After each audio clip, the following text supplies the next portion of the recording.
Welcome to Leading the Next Generation with Tim Elmore. I am your co-host, Andrew McPeak, and our mission here at Growing Leaders is to empower the emerging generations with skills to lead in real life. And that can be a challenge, that mission that we go after, especially with the world of social media and this post-pandemic and all of that stuff. And today we're actually focusing in on one of those subjects. It's Instagram. It just feels like we've sort of crossed a threshold recently, this fall 2021 season, where we're all starting to kind of clue into what Instagram is really doing to us. Well, research has come out. It's been on TV. It's been on news reports that it's had a negative effect, particularly on teenagers and particularly on teenage girls. So you're right. I don't know about you, but it feels like everywhere I go, I'm hearing conversations of I'm getting off social media. I'm getting off that platform. Even this like great irony. It's like this new trend, and probably almost everybody listening right now has seen somebody do this. They get on Instagram and they do this big long post. Sometimes they even like screenshot it. You have to swipe through it, you know, but it's this big long post about how they're leaving Instagram, maybe for a short time, maybe for good. And it's just the irony of ironies that the very last thing you do before you walk away from this social media platform is you do one last big post. That's right. Yeah. And you're probably looking at all your likes and follows grow because of that one big post. It's true. And I don't know of any school that we have partnered with, middle school, high school, or university, that conversation doesn't eventually go to this. Yeah. Not only Instagram or social media in general, but are you seeing that kids are getting off? Are you seeing that kids are posting and saying, I'm out of here. Drop the mic. I'm gone. It sort of reminds me of the trend, and we've talked about this before because it was fascinating. We both got to watch as sort of the millennial trends shifted to the Generation Z trends. And one of those things that we watched was the viral interest all of a sudden switched to the vanishing interest, right? We watched a generation of kids just become more cautious about what they were posting. And you might argue TikTok is as viral as anything millennials ever did. But I would say we're very much in a world today where I don't think Generation Z as adults will make the same decisions that millennials as adults did with social media. I think you're right. I think Gen Z has learned from the millennials who made the mistakes. Thank you very much. Yes, we did. I mean, one common scenario I paint when I'm teaching on Gen Z or millennials is, you know, a Gen Z high school kid might have an older brother or sister who went to the big party on campus on Friday night and got crunk, crazy drunk, then posted pictures on Instagram because, you know, it was cool. Why not? Yeah. They forgot they had the big job interview on Monday morning. And that's why not, right? That's right. Their potential employer saw the post and said, don't want to see, I don't want to hire you. So Gen Z goes, well, I will go to the party and I do have to post, but it'll be on Snapchat. It'll go away quickly. Nobody will know. Nobody will see it. So they're smart. But we're learning now about all the negative. I mean, Facebook has done their own studies, and we're going to talk about that. Instagram is owned by Facebook, and so truth has come out. And everybody's getting a little bit more scared and savvy. Both S words there, scared and savvy. It's not just will I be remembered for what I post. Now all of a sudden we're asking the deeper questions of what is this whole rhythm of posting and seeking out the approval of others and immersing myself in this virtual social media world. What is it actually doing to me and my mental health? And that's what the data is starting to point towards. Absolutely. In fact, one case study, if a listener's tuning in right now and thinking, I don't know what you're talking about here. People are getting off. So one teen, Anastasia Vlasova, developed an eating disorder and went to see a therapist. It did not take her therapist long to say, I think it's your time on Instagram. Now that's interesting. So here's a trained master's degree clinical therapist. But Anastasia, who spent about 3 hours a day on Instagram, which so is that's pretty, a lot, but normal for that age.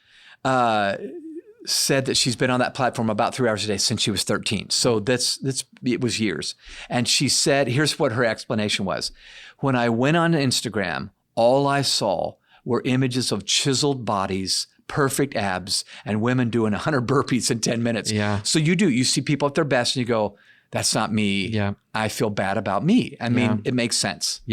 And again, you and I might get on that platform, see those same things and go, one, is that real? You Yeah, know, that's right, But yeah. two, we have a grounded sense of identity. We understand Yeah. ourselves. But even we, with that, at that older stage of life, able to process things a little better, we're affected by that. We start looking in the mirror and looking at I our know, eyes. going, What's I wrong need with to me? do 100 burpees in That's 10 right. minutes. But what we need to acknowledge is that if you're 13 and going through that, you don't have that same ability. You don't have that same sort of grounded sense of identity with which to kind of engage Stabilize or yourself. stabilize. Yeah, during that engagement. Well, in fact, nearly 1 in 3 teen girls, Andrew, said that when they felt bad about their bodies, Instagram made them feel worse. Wow. According to an internal report that was done by Facebook. Wow. Yeah. Wow. Crazy. So the Wall Street Journal revealed, and I quote, "For the past 3 years, Facebook has been conducting studies into how its photo sharing app affects its millions of young users. Repeatedly, the company's researchers found that Instagram is harmful to a sizable percentage of them." So they're saying that to themselves. Yep. What are we going to do about this? Yep. And as those reports came out, it kind of sounded like Facebook kind of knew this was happening, but was doing their best rather than making changes or taking that public and going, we're acknowledging this and we need to make changes. Instead, they've been sitting on it for a while, which is obviously what's causing such an uproar. Well, and here's the danger of that sitting on it. You're absolutely right. The Wall Street Journal revealed how Facebook employees flagged drug cartels and human traffickers Wow. on their platforms, but the company's response was slow and at times non-existent. Why? Well, the revenue. Yeah. We don't want to change the Make algorithms. too big of a change. That's yeah. right. Yeah. Mhm. So I want to be careful. I mean, Mark Zuckerberg is human. I'm human. You're human. Yep. But boy, this is now where they're aiding to the problem when they do nothing about it. Yep. One of their reports, Andrew, I want to read this now. One of their own reports says, and this is what they said to themselves as Facebook, "Our platforms have proven to be harmful to millions of young users. Teens blame Instagram for increases in their rates of anxiety and depression. And the link between suicidal thoughts and our platforms is real in the UK and the US." Wow. That's just unacceptable, I think. Yeah, it really is.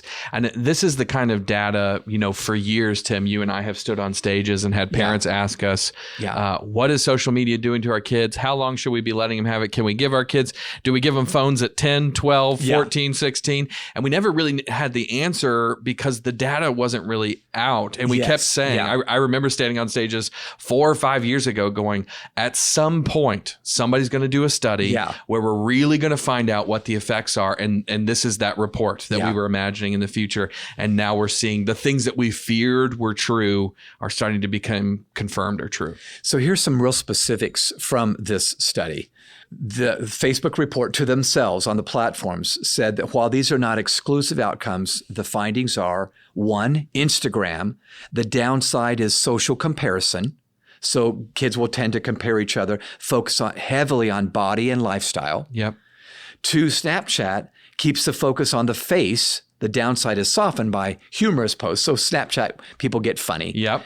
And then 3, TikTok often focuses on performance, and the downside is an absurd amount of videos. So you've even gotten on and go, I got to get off this thing. Yeah, I spent a little bit of time on TikTok. It was an overwhelming place. I can't imagine being a teenager trying to manage my time on there. Yeah. So now Congress, the U.S. Congress has gotten into the act. They've had Facebook team members, Mark Zuckerberg, come before them. In a recent hearing, a committee compared Instagram, get this, to tobacco. Wow. Calling it the newest form of cigarette smoking for teens. Wow. And I know that seems absurd, but in many ways it's true. I can't stop smoking this Instagram thing, or this platform. So researchers inside Instagram were studying this experience and asking if it's part of a broader phenomenon. And their findings confirmed some of the serious problems. One former Facebook employee acknowledged there were conflicts of interest between Facebook leaders and public trust. So they're now saying, we realize we didn't do enough. Wow. So this is our chance in this conversation to say, all right, what can we do as customers, consumers, and just caring people about kids. So I want to bring up something before, because we're going to get really practical and talk about how do we lead really well in this very Instagram fueled world and filled world. But you put something together. It's alliterative, but it's quite helpful to help us kind of understand the shifting world that we find ourselves in, and why helping kids make better decisions in spaces like Instagram and other social media sites, why that might be not only important, but maybe one of the most important skills that we help them develop. So do you want to walk through that? Sure, I'll be glad to. So, you and I get to do a lot of research as we write and try to help educators and parents figure out this world we're in. Steve Forbes did a speech years and years and years ago, and that kernel from that speech stayed in my mind. And as I began to develop my own thoughts, I came up with this very simple 2-column diagram. So listeners, if you can imagine 2 columns, one represents the era that we were living in, the time in history that we were living in. And then the right-hand column represents the skill set that enabled people to flourish in that time period. So let's go back in time millenniums ago, okay? Not centuries, but thousands of years ago. We were living in an agricultural age thousands of years ago. Most people did their work outside. They were farmers or whatever. And the most important element to thrive in that day was your muscles. Okay. You're outside. And the stronger you are, the more longer you can work, and the more you work the cattle or the grain or whatever you've got. So agricultural age, you needed muscles, strong muscles. We move forward to the industrial age. Now that's centuries ago. We're looking at 18th, 19th century. And I think the critical component to thrive in this day was your machines. We started to develop machines to help us do our work. In fact, assembly lines came along and Henry Ford and pushed Thomas us Edison. forward. That's right. So you're still using your muscles, but now it's the machines that made you flourish. Fast forward to my growing up years. We moved into the information age. In fact, you and I both went to school and we heard over and over, we're in the information age, now, television, radio. It's about what you know. That's right. In fact, the critical component to thrive in the information age is your minds. So you see the alliteration. We went from our muscles to our machines to our minds. And I would say it's true. Most people that graduate from school, college or high school, would probably use their minds mostly to do their work. But I think we're on the brink of a new age. In fact, I don't think I know we are, and I'm not even a futurist or a prophet. We're moving into now the normalization of the intelligence age. Where all of devices are intelligent. We call them smartphones. In fact, we have smartphones. We have smart homes now. My wife and I can touch a little app on our phone and lock the doors from somewhere else, turn on the lights, set the alarm.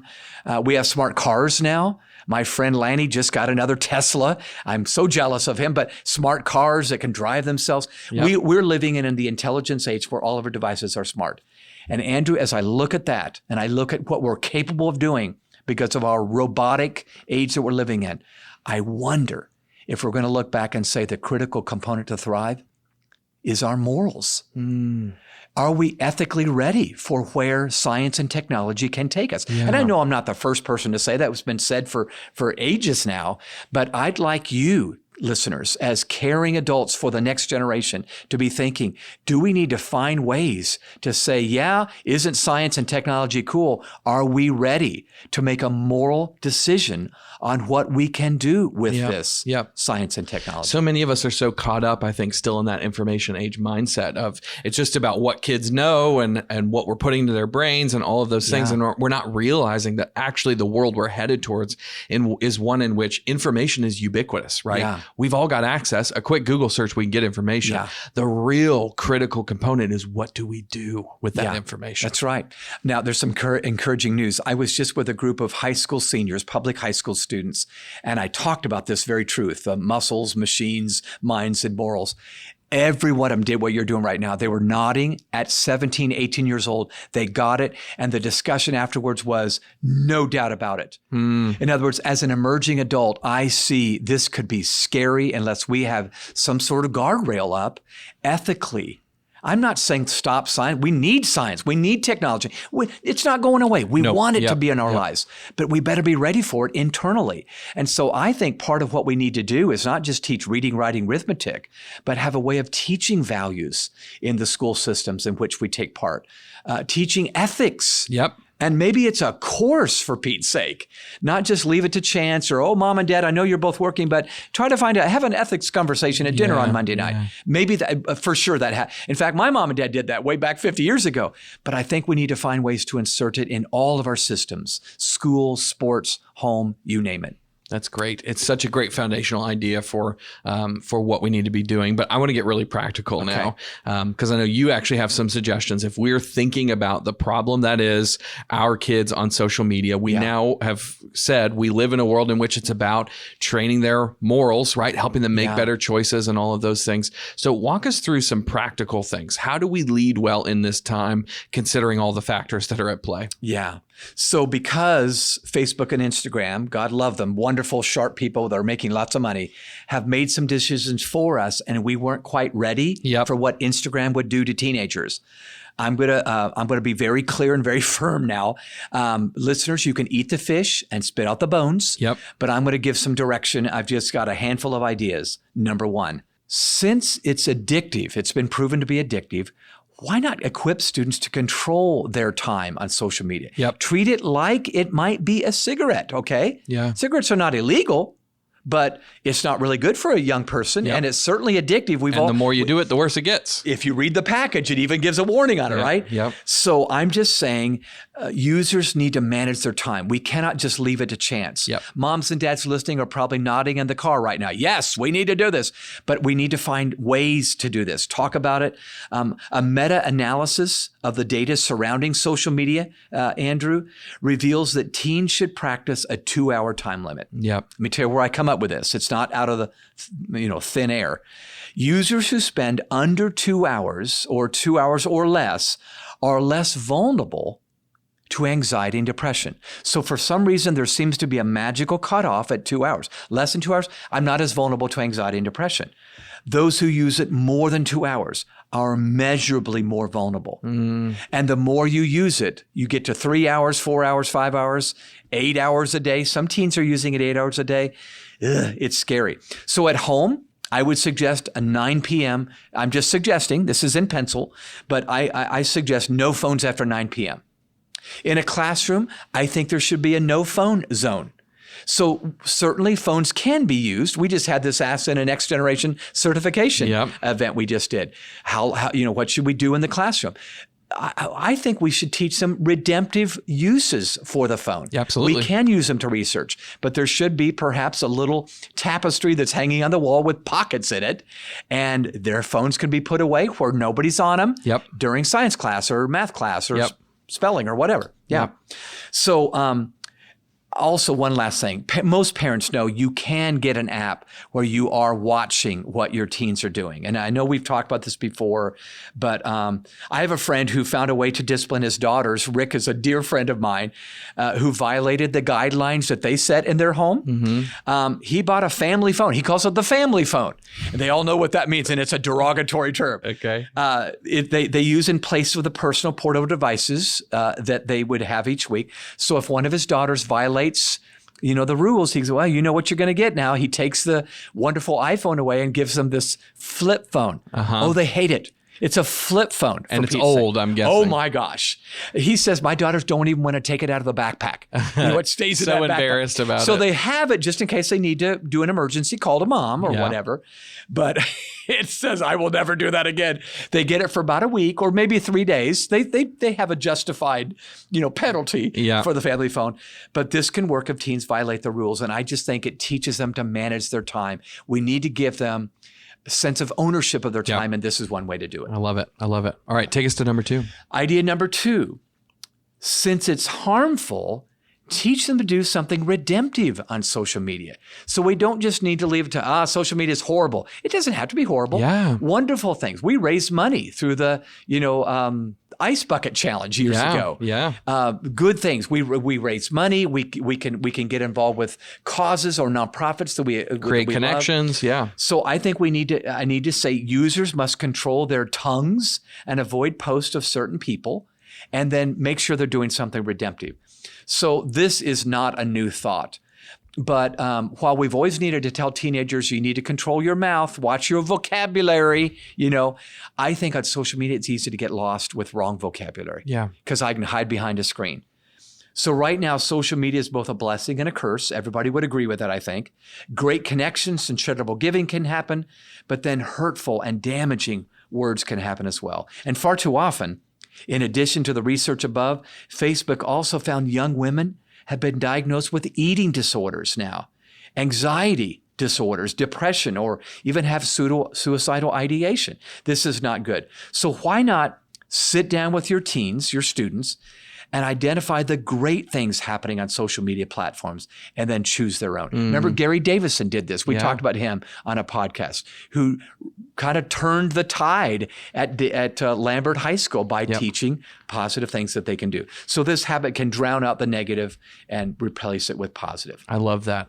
It's acknowledging that this thing is a tool. It is a tool that has an impact on us, which has been proven through all this data, but it's an acknowledgement that you are empowered. You don't just have to be a slave to this device. You can also be a master and turn it into something that's positive and creates good change. Absolutely. Awesome. All right. Idea number 3. Since it's shaming, teach them how to stop comparing themselves to others. I think we fall into the comparison trap far too often on social media, maybe more there than anywhere else. We all compare ourselves. And I would say sometimes comparison can be good and inspiring. If I see somebody that is a better writer than I am, I can be inspired by that. So it doesn't have to be bad. But you know what I've noticed on social media? We often compare our worst features to someone else's best features. Yes. They got a beautiful body. They got a beautiful this or that. Or look at that vacation they just took. Never mind that they took 30 photos to get the one that you're seeing. Or 50. Yeah, that's exactly right. So we need to teach our teenagers to tame their appetites. Appetites are normal for human beings. But I'm telling you, the top emotions teens feel, according to some school counselors, are anxiety, inferiority, and shame. Can I give you those again? Anxiety, inferiority, and shame. Those are not good. No, they aren't. They aren't. So shame is rarely a healthy motivator. In fact, sometimes we as teachers and parents have used shame. Shame on you, that sort of thing. It's not a good motivator. In fact, it often does as much or if not more damage than good. The recent Facebook presentation confessed, and I quote, "We make body image issues worse for 1 in 3 teen girls." Crazy. So they're admitting it. Yeah. And if this is true, I just say, why not build a sense of agency in teens, especially females? They don't have to go get on social media sites and view other girls and compare themselves. They don't have to. We don't have to do anything. Yeah. So we need to get out of that trap. Well, I have to. The best way to reduce this shameful feeling is to not see it in the first place. And the second best way is to learn to stop comparing yourself to others along the way. The key is to identify strengths. Yes. Okay. Yep. And then play to those strengths. And we all have strengths, even every teenager that uses it. We have to establish an identity for ourselves separate from that platform. Yes, that's right. Because I think the big danger here is that so much of this happens subconsciously, right?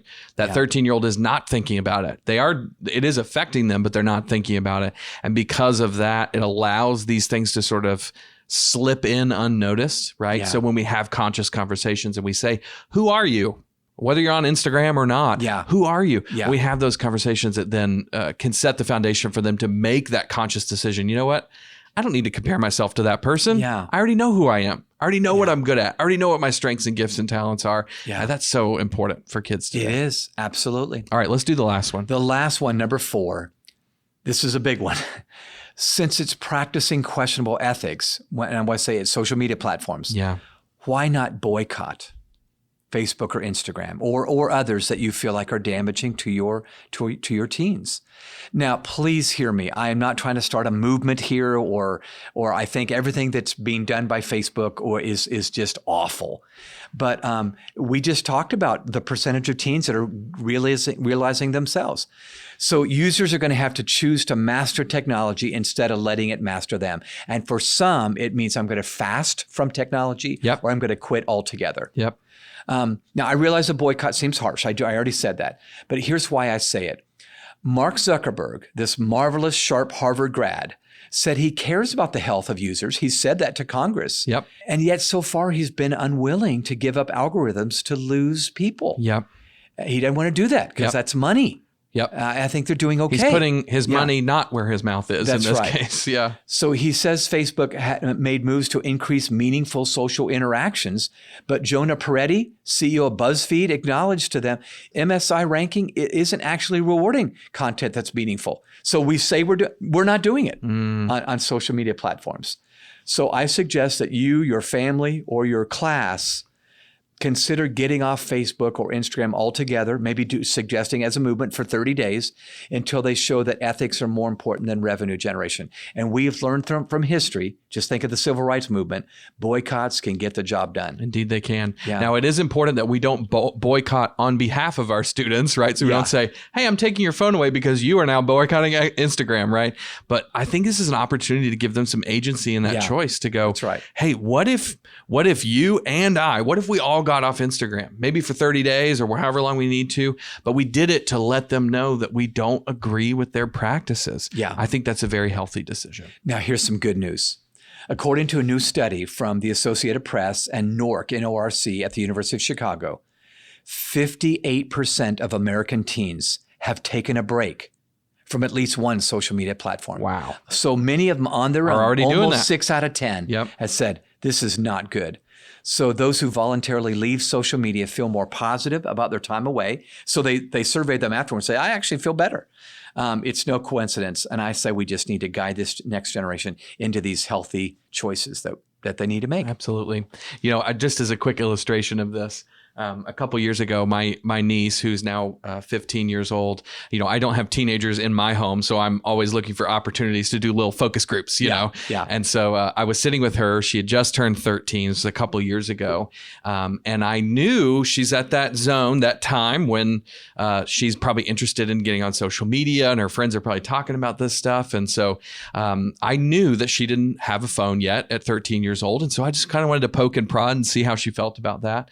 So she and I were just talking about her friends and how she connects with them. And I said, I noticed you don't have a phone or smartphone that you can get online. Do your friends have those? And she was like, oh yeah, every single one of them. Wow. They all have phones. They're all on social media. And she said, and they talk about it all the time. And I was like, well, that's got to be frustrating. She said, yeah, it's very frustrating because I feel like I don't know what's going on sometimes. Yeah. So I asked the question I think anybody would ask in that scenario.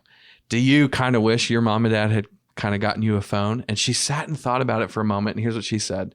She said, no, I don't wish I had a phone. I kind of wish my friends didn't have them. Wow. Isn't that crazy? Yeah. And I just thought, what a great picture of a very wise young woman who is looking at this and going, you know what? They feel like it's making them better, but as I'm looking from the outside and going, I don't think that's actually making us better. So I'm sure she'll make mistakes as she goes, but I'm sitting there looking at a 13-year-old and I'm just so impressed and so proud of her to be able to recognize that. And I think more young people are going to get to that point where they recognize that same thing too. Out of the mouth of babes. Yes, exactly. It's powerful. Exactly.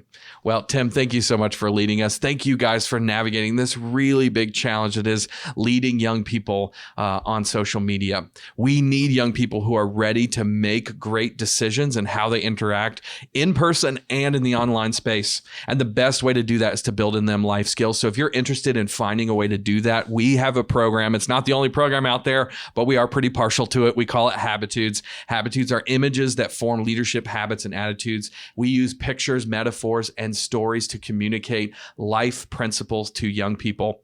I would suggest to you, if you don't know where where to start, check out Habitudes for Social and Emotional Learning. We have a middle school and a high school edition of our program. All you got to do is head on over to growingleaders.com/SEL. That's growingleaders.com/SEL. And you can find out all about Habitudes for Social and Emotional Learning and start a process where you actually develop life skills in the next generation. Well, as always, if you would rate this podcast, give us 5 stars on iTunes or wherever you get your podcasts. That helps get the word out about what we're doing here. You can also quite literally get the word out by sharing this podcast with a friend. If you found it helpful, pass it along to somebody who you think may enjoy it as well. If you want to connect with us online, we are at Growing Leaders and at Tim Elmore, pretty much everywhere you are. And then finally, if you have ideas for this podcast, people you want us to interview or topics you think we should cover, shoot us an email. It's podcast@growingleaders.com. We love getting those. Tim, thanks once again for leading us on this important conversation. Thank you guys for listening, and we'll see you next time.